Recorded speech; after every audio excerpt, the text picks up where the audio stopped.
सोलापूर शहरामध्ये मंगळवारी दिवसभरात 16 मिलीमीटर इतक्या पावसाची नोंद झाली असून बुधवारी पुनश्च वरुणराजा बरसण्याची शक्यता वेधशाळेने वर्तवली आहे। सोलापूर शहर परिसरात मंगळवारी सायंकाळी झालेल्या पावसाची नोंद 16.2 मिलीमीटर इतकी झाली आहे। आज ही शहरात ढगाळ हवामान असून उकाडाही कायम आहे।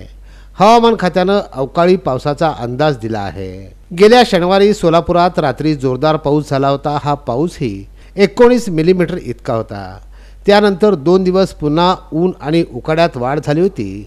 आता अवकाळी पावसाने 42 अंशावर गेलेलं तापमान 48 अंशापर्यंत खाली आलं आहे। इकडे उजनीत पाण्याची वजावट वेगाने सुरू आहे। सोलापूरसाठी भीमा नदीच्या पात्रात उजनीतून पाणी सोडण्यात येत आहे। याचा प्रवाह वेगवान नसल्याने भीमेतून हे पाणी औज बंधाऱ्यापर्यंत पोहोचण्यासाठी आणखी 4 ते 5 दिवस लागतील असा अंदाज आहे। उजनी आजच्या स्थितीला -51 इतकी आहे।